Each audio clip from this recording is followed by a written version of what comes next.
Welcome back to the workshop. Today I'm going to show you how to fix your crappy joinery so it'll go from looking like this gappy mess to this. Let's get started. The first step to fixing your crappy joinery is to make some crappy joinery. The next step is to gather some sawdust from the wood you're using. Dust from resawing on your bandsaw is a great place to get it. Bandsaw makes super fine dust that's perfect for this, but the table saw or even handsaw dust works well too.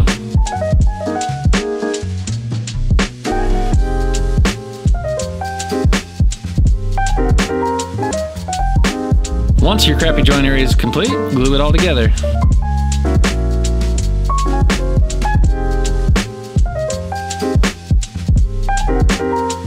After the big reveal, bask in your shame for a few minutes, but now it's time to fix it. Put some wood glue in the gaps and spread it around with your finger. Try to really shove it into the gaps so everything gets filled. Then take the sawdust you've collected and sprinkle it onto the glue. Then rub it in with your finger, again trying to shove it into the gaps.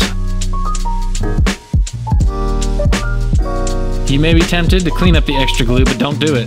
This is your punishment for being bad at joinery. Once the glue is dry, it's time to clean it up.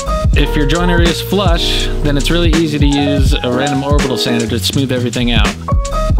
But in this case, the joints are a bit proud, so I had to use a combo of chisels and these cool sanding pencils I found. I'll have a link down below. Once everything was cleaned up, I did a quick pass with the orbital sander to blend everything together. Then apply your finish and we're done.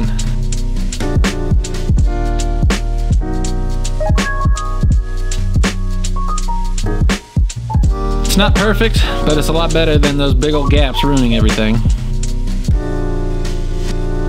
Alright, thanks for watching.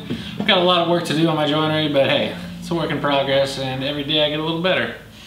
Anyways, make sure you hit that subscribe button down below so you see what this box was for on the next week's video, and check out one of these up here, and I'll see you on the next one.